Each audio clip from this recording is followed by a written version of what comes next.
Okay, so Black Lives Matter, right? All lives matter. Let's just get that out there right now. All lives matter. You just going around saying Black Lives Matter, that's a little, I get it, but we got to have some signs that say all lives matter because they do. They may not matter to you, but they do matter. And I get it. We're under fire. I understand it 100%. So, yeah, I understand that. But we need to understand that there are other people being oppressed just like us, being slaughtered for their religion, so on and so forth. So I just wanted to get that out there. Now, Sandra Bland, everybody's talking about the woman who was killed last month. I think it was last month. Because she was a Black Lives Matter proponent. She spoke out often against the corruption of the police. She was a tall, statuesque woman. She was 6 feet. And I'm saying that because when she was killed, there's just evidence that the way she was killed, or the way they say she killed herself, committed suicide, it's just not even possible. For one, her height. She hung herself. Her height, where she was at, there's no markings on her neck. There's always marks on your neck when you hang yourself. Her body position, all these kind of things. They think she was dead when they took her photo because you see how my shoulders are slumped down? Naturally, her shoulders are up like this, so she's like this, and that's how a dead person looks. But they just have her eyes open, and she looks dead. But let's get more deep into this. Because, yes, prayers and all that. People just say prayers, but they don't really pray. Prayers go, man, shut up with that. You gonna pray for them. Like, try to, I'll get into that later, man. Anyway, but let's get deeper into the whole police thing, because this is not by accident. Matter of fact, there were 2 people within a week, 2 black females within a week of each other. Sandra Bland was just one of them. There's another woman hung too. And they said that she hung herself. And she was in there for like a cell phone or something happened. So it's a systematic calling is what it is. They've been hanging us since we've been here, and they're still hanging us. There's also in Detroit a couple months ago, there were 2 females hung, 2 black females, and they were mother and daughter, and the daughter was 13 years old. They were hung. Nobody knows who did it, but come on. Black people don't hang black people. So they're trying to say that they were being robbed. We don't do that to each other. Not here in America, maybe in Africa or somewhere, but not here in America. That usually doesn't happen. Okay, and I say usually. So the way the system is, the way they're for one, the jails are privatized. I talked about this already. So they need to put us in jail. But when they need to put us in jail. Jails are privatized. There are 1%. The 1% are making money off of our bodies. We're just money to them. It's still slavery. We're still being enslaved because did you see how the police took her out of the car? You see how the justice system works? The justice system works where the police can do no wrong. They are innocent until proven guilty, but the people are guilty until proven innocent. So they pulled her over for a ticket. For one, he tailgated her. This happened to me before too. When they tailgate you real close to irritate you. And whatever you do, you're going to jail. It doesn't matter if she would have been like, Jesus loves you, officer. He'd have been like, you know what? You sound really angry. Jesus loves me. Are you being smart? You can get out the car now. And as soon as they ask you to get out the car, they consider that a lawful order. That is not a lawful order. A lawful order is an order not made just by a cop. It's made by the law. There's also something called citizen's arrest. Citizen's arrest meaning you can make a lawful order, meaning it's according to the law. What that officer did was against the law. Therefore, it is not a lawful order. If you're not following the law, then what you say is not a lawful order. See, they always use that because people don't know the law. The law is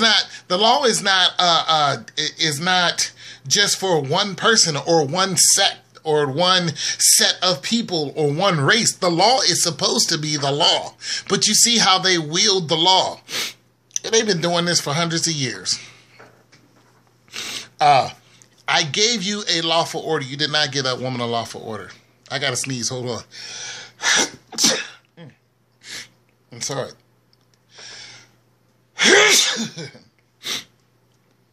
And they do this to us all the time. They say, I gave you a lawful order. You didn't obey a lawful order. So they smash your windows or they try to take you out of the car. And then that's considered resisting arrest, which is also, they're saying, okay, because you did this, now you're going to jail. But the truth is the woman did absolutely nothing wrong.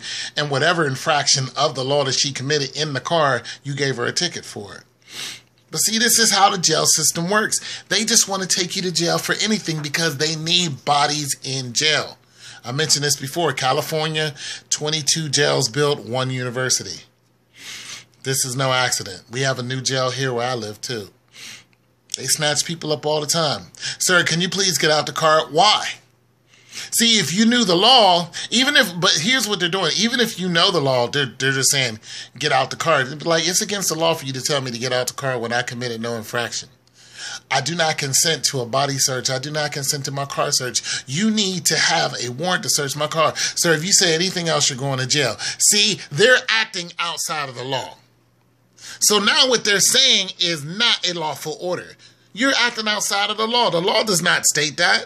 What law states that? Can you recite what that law is, when it was promulgated? But you don't have a chance because then they become just gang members and they just gang up on you.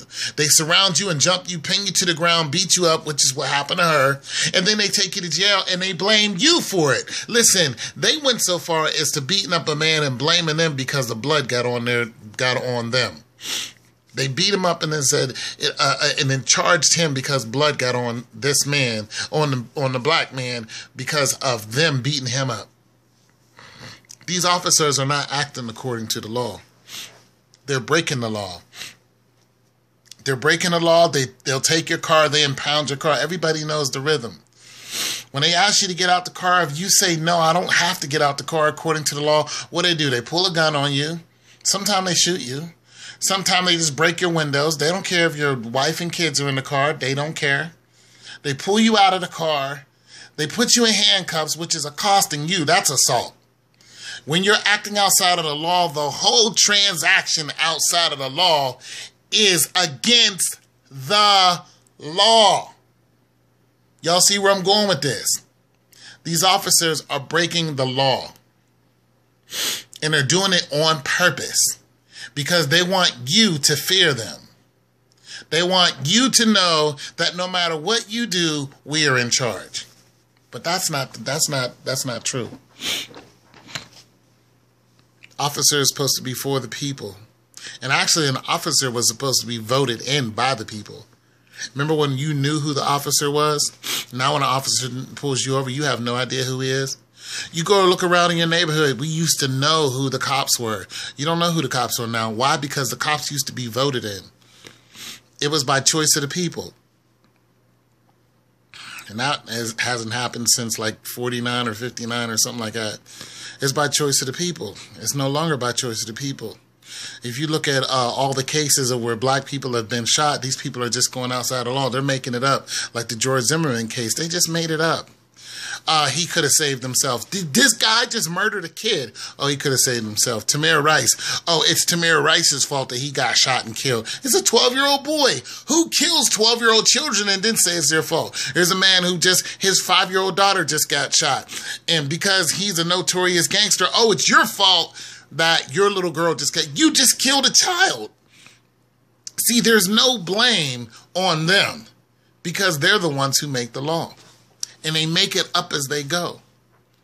The laws that they have, if you open up a law book and you say this, that, and the third, in this section, penal code, so on and so forth, if you quote them that law, it's not going to make them a hell of a difference.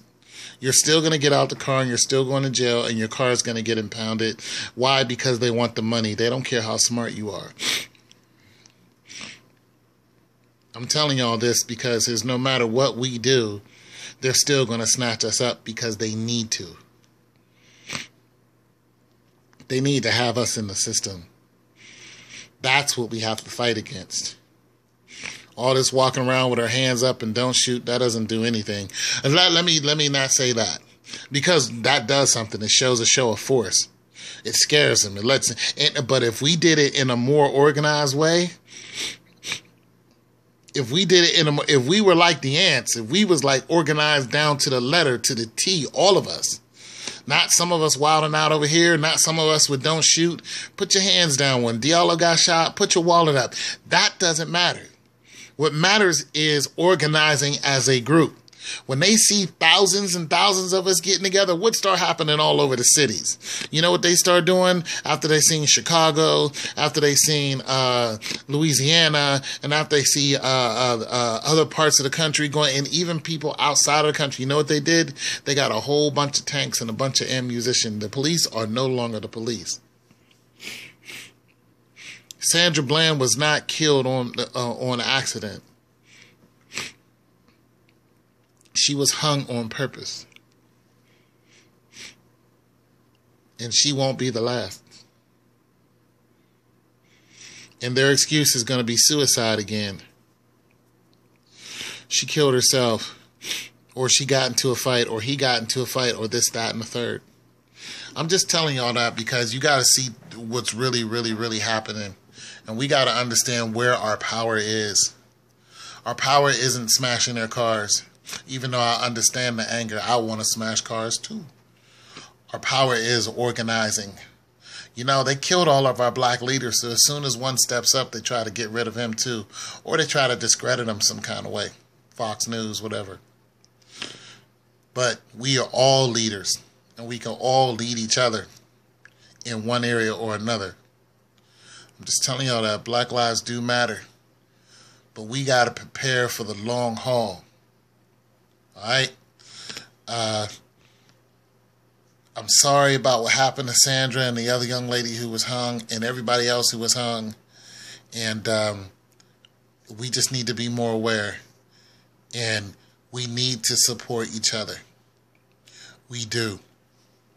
We may not even like each other, but you're going to be one dead person, and everybody's going to come to your funeral. And then there's going to be another dead person, and everybody's going to come to your funeral. And this is already happening. Why? Because we need to know how to fight. We do. We need to know exactly what we're up against. And we need to quit our petty squabbling amongst ourselves. Stop it. Because of a color? Come on, man. Stop that. We got to stop. Because somebody looked at you wrong, we have to stop. They're going to eradicate all of us if we don't stop. It's your boy Tone 202. Peace.